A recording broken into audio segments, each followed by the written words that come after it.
I used to see Rod as flawless, like he was crafted from calm itself. There was something so peacefully steady about him, something that wrapped around me like a comforting shawl on a cold day.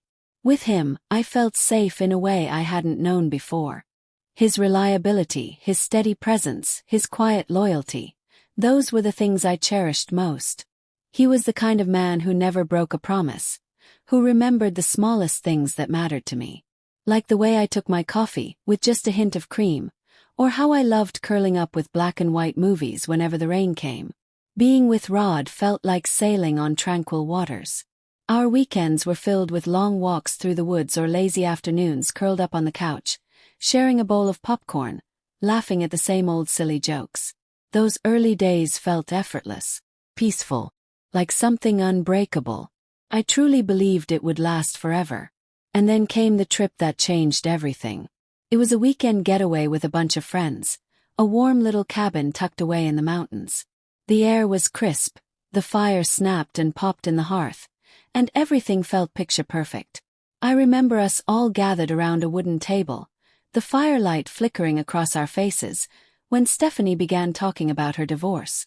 She didn't hold back. Her words were raw, trembling with the weight of truth.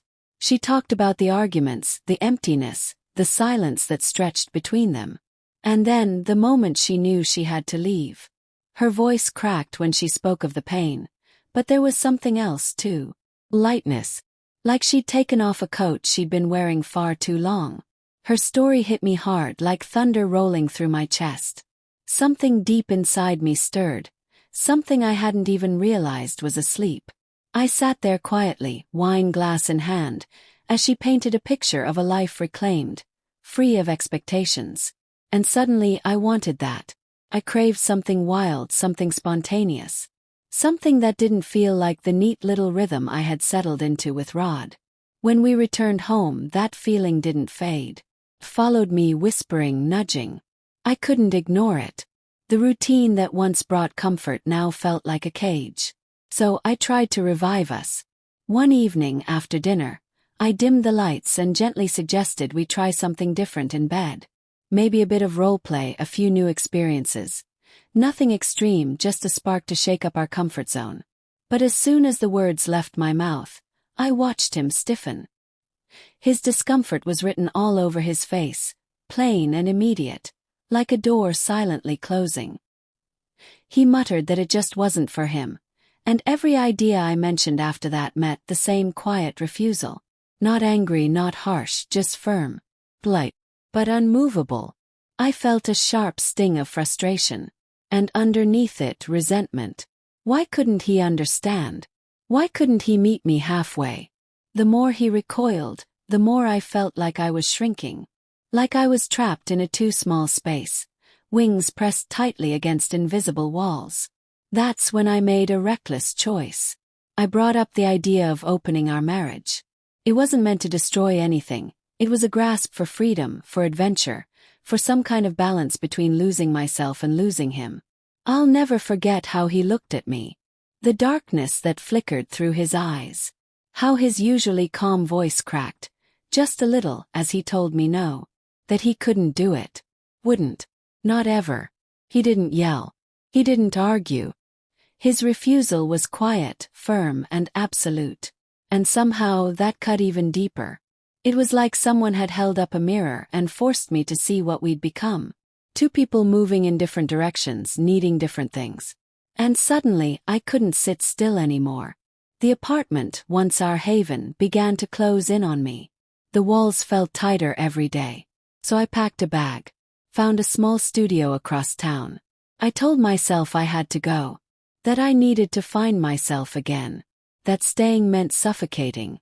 At first, leaving felt like taking a deep breath after being underwater for too long. I dove into a world that had always felt off-limits before. I downloaded dating apps. Swiped with a strange mix of nerves and thrill. I wandered into loud bars and pulsing clubs, where the music was wild and the lights never stopped moving. I met men who were nothing like Rod. They were chaotic, impulsive, full of heat and energy and danger. There was the bartender with the inked arms who pressed me against a brick wall behind a dive bar and kissed me like the world was ending.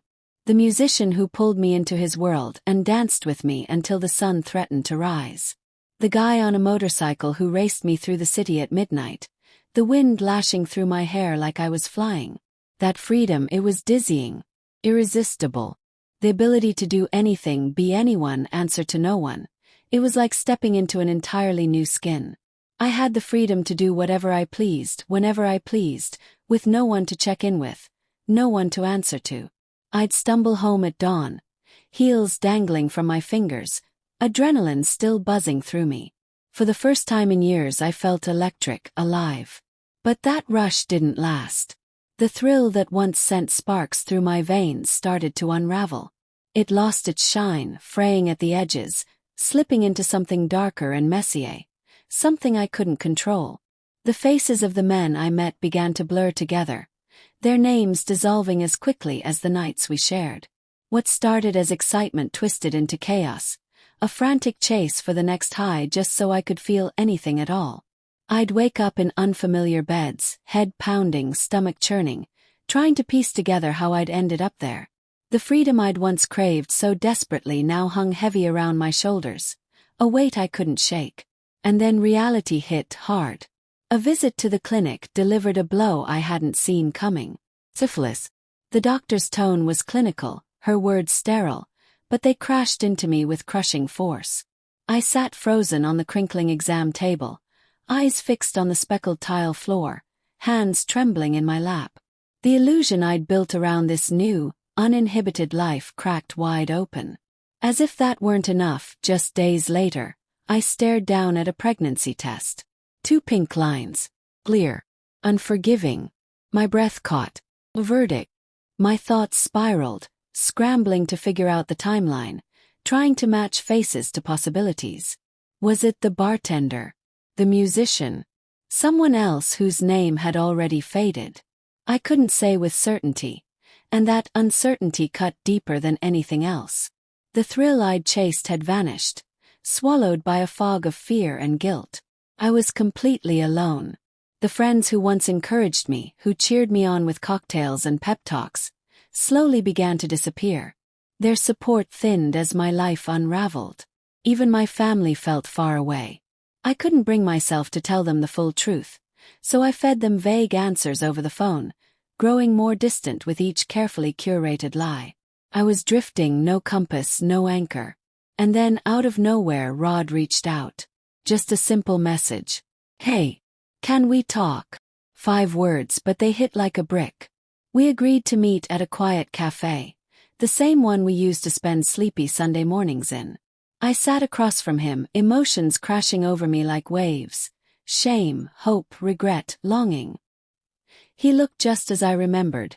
Calm, steady, familiar. His brown eyes met mine, searching. And I told him everything. I didn't hold back. I confessed it all. The dating apps, the nights with strangers, the diagnosis, the pregnancy. I told him about the restlessness, the craving for something different, and how I'd run headfirst into a life that didn't have room for love. Real love, the kind he'd given me. I admitted I was wrong. That I had mistaken his steadiness for something stale. That I had thrown away something solid for a fleeting thrill. My voice cracked as I said the words I had been afraid to say aloud. I missed you. I regret it all. He sat quietly, his hands wrapped around his coffee cup, listening. When he finally spoke, his voice was calm but firm, and each word landed with weight. He reminded me of everything we had, how hard he'd worked to build a life for us, how deeply he had loved me, and how all he had wanted was to make me happy.